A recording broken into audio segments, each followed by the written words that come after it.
Today I'm sharing 10 truly life-changing health secrets I picked up while living in Taiwan and traveling around Asia. I lived in Taiwan for 5 years, and it completely shifted how I think about wellness. How they eat, the little everyday things that they do are embedded in their culture and changes the country's and even the continent's health stats.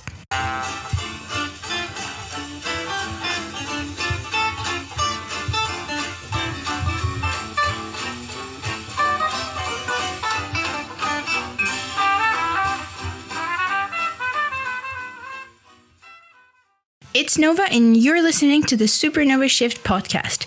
If you've traveled to Asia before, if you've lived there before, or if you are currently living there, then you will know what I'm talking about for most of the wellness tips. And if you've lived there, or if you currently live there, then you'll probably relate to a lot of them. Western countries have really high cardiovascular death rates, and countries like the USA and Australia have adult obesity rates ranging from 16 to 33% and even higher. Finland also has a dramatically high rate of obesity. I live in Finland right now, and I know this by looking around me.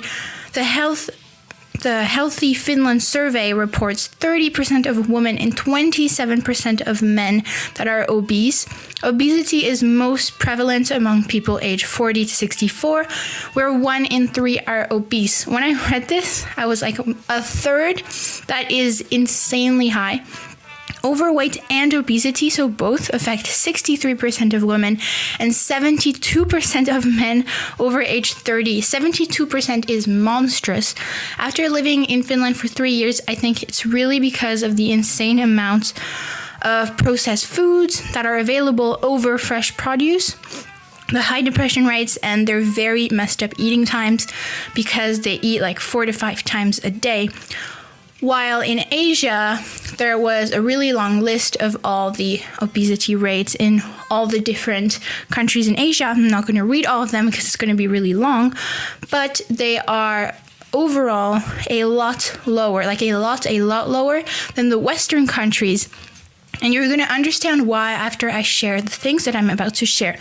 So, of course, the things I'm about to present aren't religiously done by every single person in Asia or in Taiwan. Specific to Taiwan, because I've lived there for 5 years and I've only traveled to, for example, Japan and Malaysia and Korea. But there are things a lot of people do without thinking because it's part of their cultural lifestyle. Incorporating those things into your lifestyle is going to make a difference in how you feel and maybe your energy levels and your health overall. The first one, we're going to go right into it, is healthy snacks. Snacking in Asia is really different, and people honestly don't snack that much, or not as much as Americans, for example. But if they do, it's going to be, for example, dried fish. It sounds really gross to some of you maybe, but it tastes amazing. I can promise you it tastes so good. It was one of my favorite snacks. Or roasted seaweed was also a big favorite of mine. Rice crackers or beef jerky. They're not really salty, and they usually don't have sugary, ultra-processed foods. It's usually based on some veggie or, some kind of dried protein. And seaweed is rich in iodine, which is crucial for thyroid health and metabolism. Dried fish, of course, has protein, just like beef jerky, and dried fish has omega-3s and calcium. These snacks, or the snacks in general, even though they're processed, are going to be more nutrient-dense, unlike ultra-processed Western snack foods, which are going to spike your blood sugar, then crash your energy.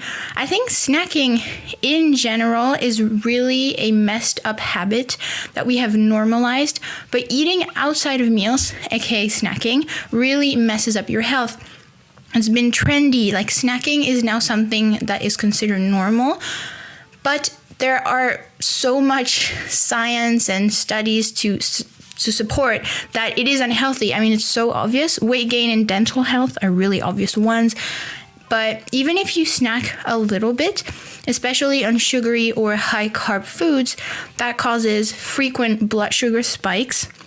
So your pancreas, every time you eat, produces insulin to help regulate blood sugar levels and use glucose for energy. Over time, the body can become resistant to insulin because you overproduce it so much because you're always eating, requiring more of it to keep your blood sugar levels stable.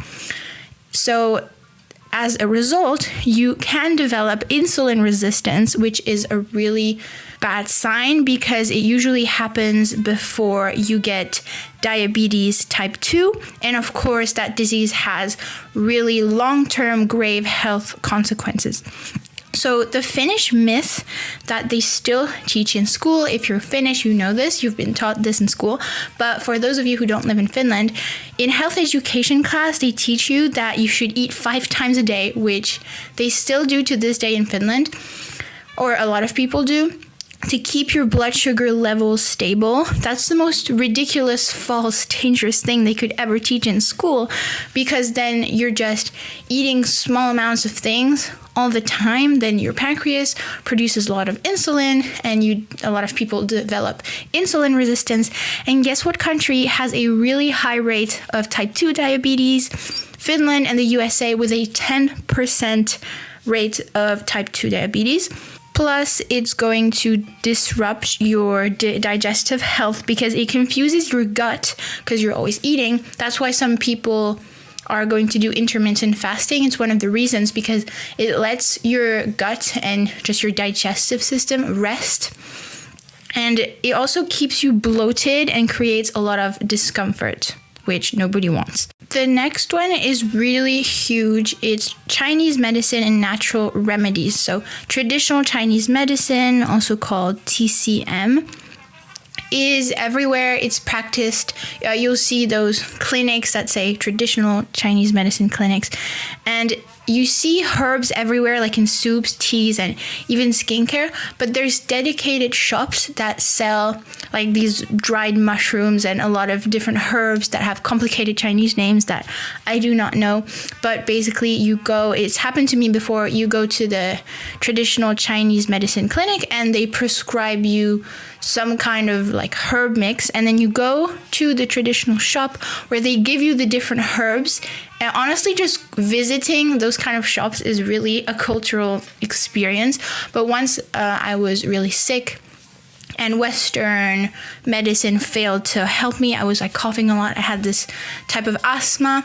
So they gave me this powder. It was disgusting, but it did really help me when nothing else did.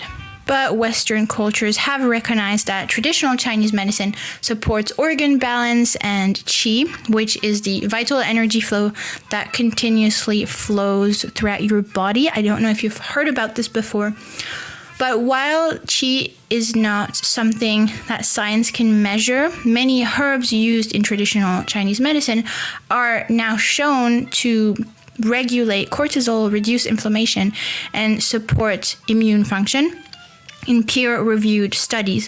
If you've read The Power of Now from Eckhart Tolle, he briefly speaks about qi as the vital energy flow that all things are made of and that flows in our body. It's a very ancient Chinese concept, and it's something a lot of Westerners laugh at, but it was talked about already 3,000 years ago and way before that, even well before the Zhou dynasty. And advanced practitioners, for example, in Tai Chi, I mean real Tai Chi, not just, I went in a vacation to Paris and I saw people in parks, like old white people, doing random movements thinking they were doing Tai Chi. And honestly, it was kind of cringe. But people who actually practice, it feels weird if I say real Tai Chi, but practitioners in Tai Chi can feel their qi circulating in their bodies. It takes years of hard practice to get that feeling.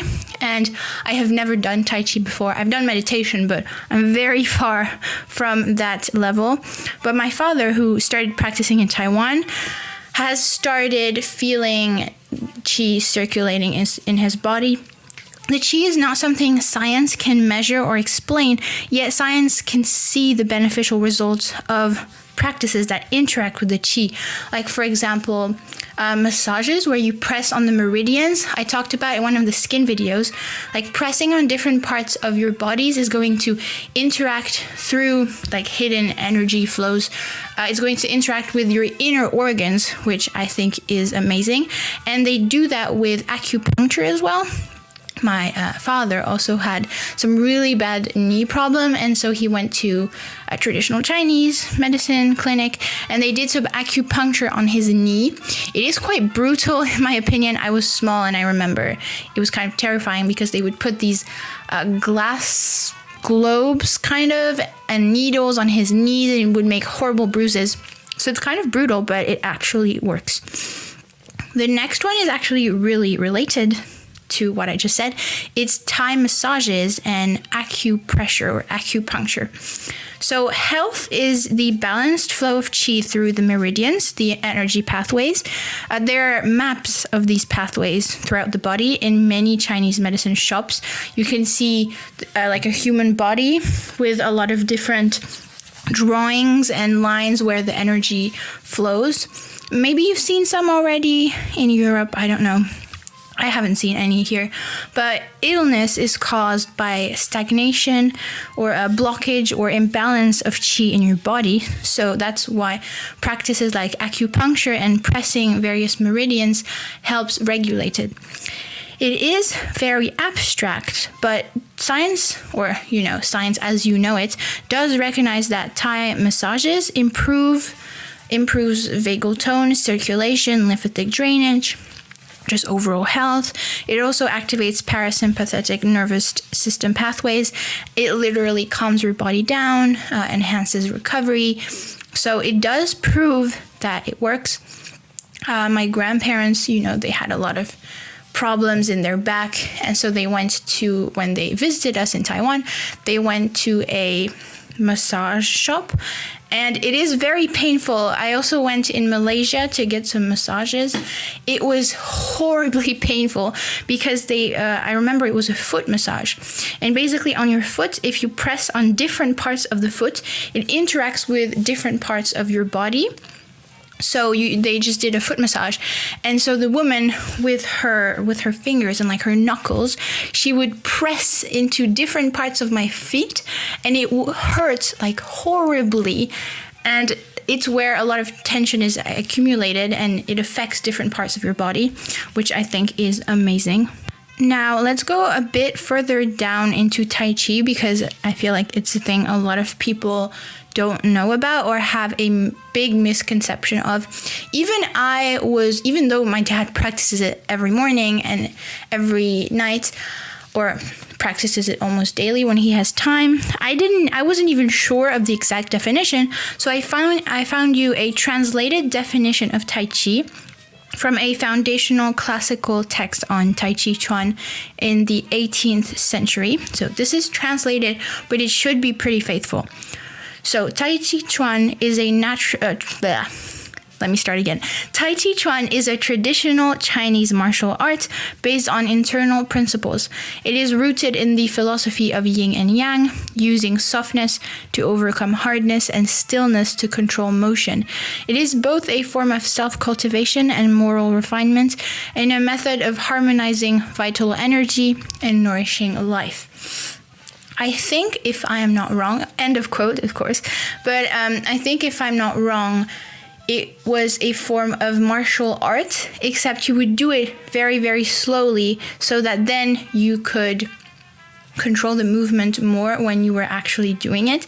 I've seen a lot of black and white videos and photos from like old Chinese masters they were very old, they were like 90 years old or something, or 80, and then they would fight against, well, not fight, but against younger students, and they would, even though the students were a lot younger, they were able to propulse the students far away, and you could see that they were not faking it.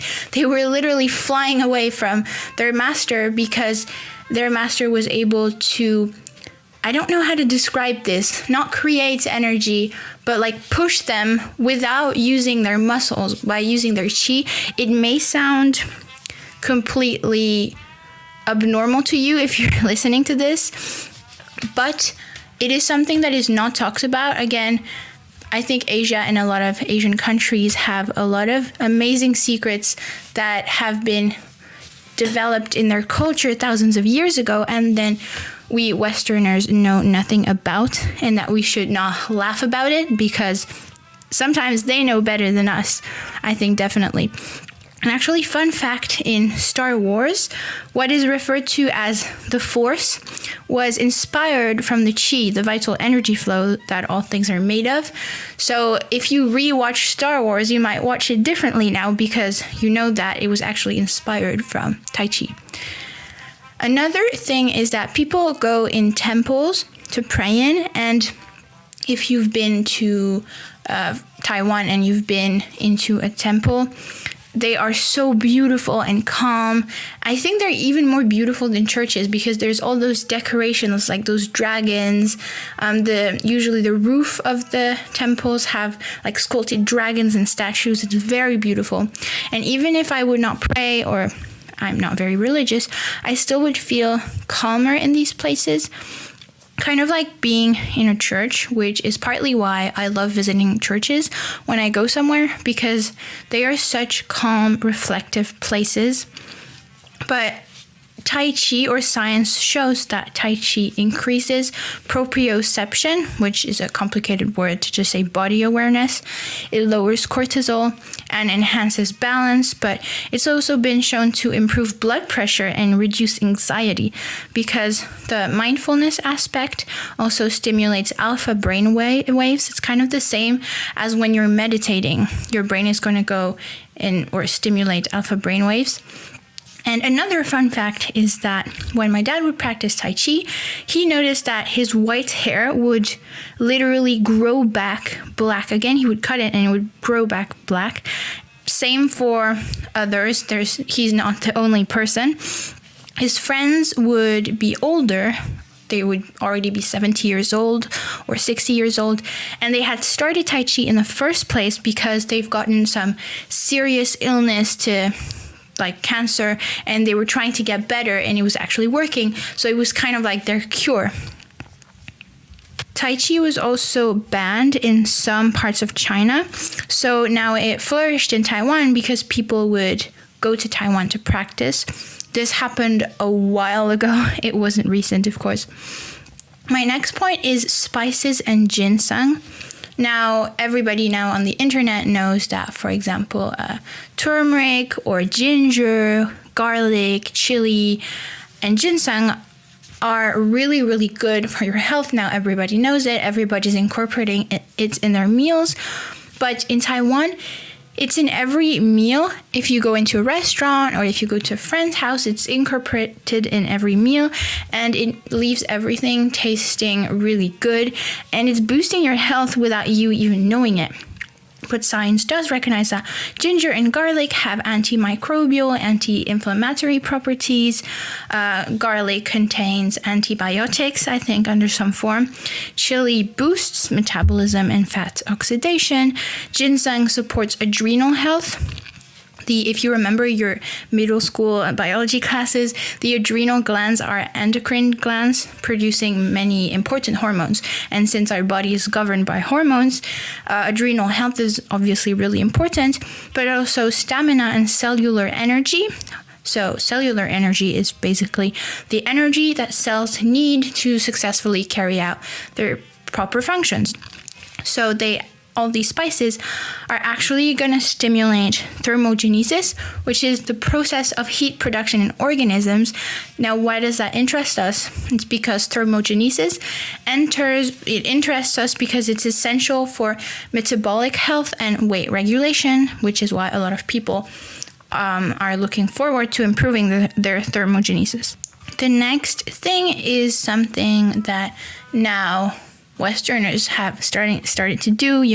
Every it girl on Instagram or any social media has their cute water bottle to always drink water because it's become a trend. But in Taiwan, everybody always carries a water bottle. It's actually mandatory in school. and people keep that habit. It's just the norm because Taiwan is very hot and very humid. It's a very humid climate. Some people might think, oh, it's 35 degrees in Taiwan. That's not even that hot. But the thing is, the humidity is so heavy and horrible that it makes 35 degrees feel like 40 degrees. I mean, the concrete on the roads would melt during summer because it was so hot. And we would only... spending summer there was honestly not the best. I would prefer spending it in France, for example, with my family, because we could only go outside at night. Basically, we were living like night owls because it was way too hot during the day to go outside. So now everyone knows that chronic dehydration slows your metabolism, even impairs brain performance, and Asian cultures normalize sipping water throughout the day, often with teas, because that further supports digestion and detox. And store-bought teas are also usually pretty low in sugar if they have any at all. Sometimes they even use honey, so it's more natural.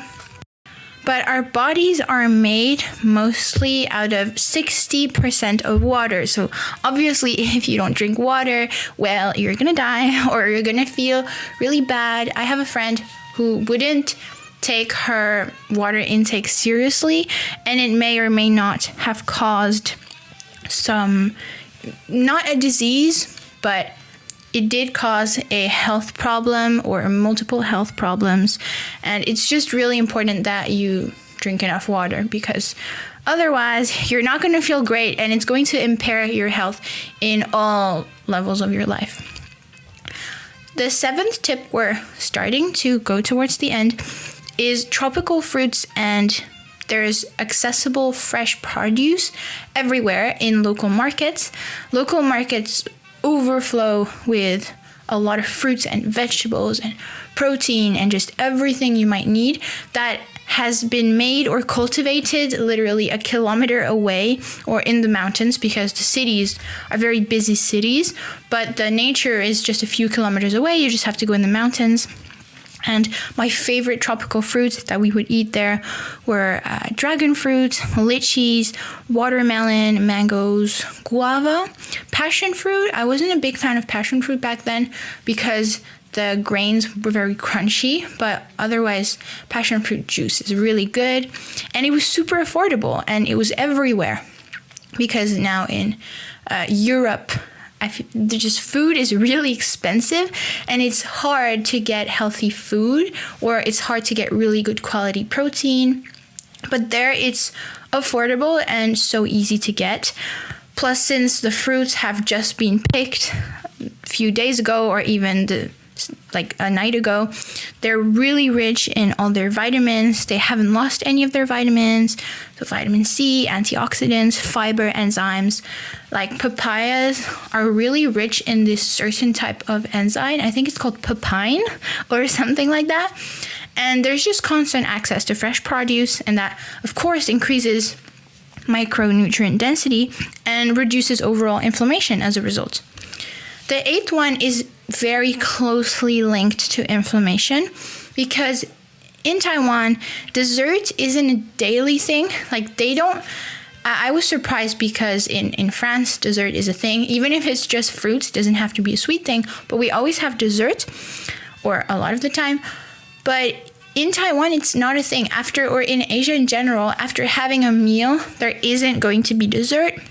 Of course, they have sweets. Their sweets are delicious, but they're all, like most of the time, they're made from rice, beans, or fruit. Like you've probably heard of mochis, but real OG mochis that are made in Asia, made in Taiwan, are these squishy, sticky rice cakes that are filled with, it could be sesame fillings or red bean pastes. It sounds weird, red bean, but it's so delicious. And dried fruits like dried mango are naturally sweet. You don't have to add any sugar. Or they have these little pineapple cakes that are delicious. They have the most delicious desserts on earth, I swear, but they're mostly healthy. And food in general is so amazing. I miss Taiwanese food so much. But even in restaurants, The food is healthy. You'll have crunchy seaweed salads, little dumplings with vegetables or pork, little veggie stir fries, lots of soups for hydration, sometimes bone broths or with noodles in there, sweet potato balls, and squid. Squid is so good, like fried squid, or just a lot of ocean fresh produce like clamshells, fresh protein from the ocean. They'll have these huge fish that, they remove the insides, but they won't remove the fins and the eyes and the scales, which I would find kind of disgusting, but you get used to it. They cook the whole thing, these huge fish, and they just put it on the table in restaurants, and then everybody kind of picks the parts that they want. But science recognizes that low refined sugar intake equals better insulin sensitivity, more stable energy, and reduced inflammation. Mostly refined white sugar is going to cause inflammation. And if you take too much of it, it's going to be too much inflammation and it's going to be visible on your outer appearance. So their dietary pattern is going to lower diabetes, of course, and the obesity risk significantly. Their sweetness comes from nature, not factories. It's honestly not that processed. Of course, they have processed junk like everywhere in the world, but it's not part of the culture. When you think about Taiwanese culture, they don't have processed shit that they eat every day. And yes, sorry, I swear, but I have sworn in previous episodes, but I feel that it's kind of dumb to censor swear words, like we can't swear anymore, what the hell? Little parenthesis. Then number 9, we're pretty close to the end. Collagen, protein, and balanced fats. Everybody knows it's important, but they have a lot of soups that are made from bones, pork belly, or oily fish. They eat a lot of insides, like intestines and hearts and tongues. I personally hate that, but it is shown that these parts can be really rich in some nutrients. If they like it, that's great. Maybe it's really healthy, but I will never eat like brain soup or intestine soup, it's just not my thing. But it's very popular and appreciated, rich in protein and collagen, even if sometimes some of their meats can be high in fats. But people there aren't fat. It's really rare to see fat people. So I'm guessing that, or people that are overweight is pretty rare. So I'm guessing the fats are healthy because people just aren't overweight. And of course, collagen supports your joints, your skin, and your gut lining. When you see all those Asian influencers with really good skin, it's probably because they're eating lots of collagen with their food, or they're taking some collagen supplements. And fatty cuts provide fat-soluble vitamins like A, D, E, and K. And meals balanced with protein, fats, and carbs is going to improve your satiety and stabilize your blood sugar, which is everything we want. The fat in their meats is, I think, harmless if consumed in moderation. Like, we know that fat from meat, for example, if consumed in moderation, of course, is healthy. You need fat to survive, of course, if it's not saturated fats, or aka the bad fats. The 10th one is teas, herbal infusions in general, and gua sha rituals. I put the gua sha rituals with the teas and infusions because I didn't have much to say on gua sha, because it's become a beauty trend, but it is, everybody knows about this now, but it's actually really deeply rooted in their wellness. Gua sha is rooted in traditional Chinese medicine, and now all of a sudden, like magic, it's become this kind of big trend. But when it comes to tea, honestly, tea is one of the easiest thing that you could do for your well-being, if you like tea, of course. But there's hundreds of teas in the world, literally.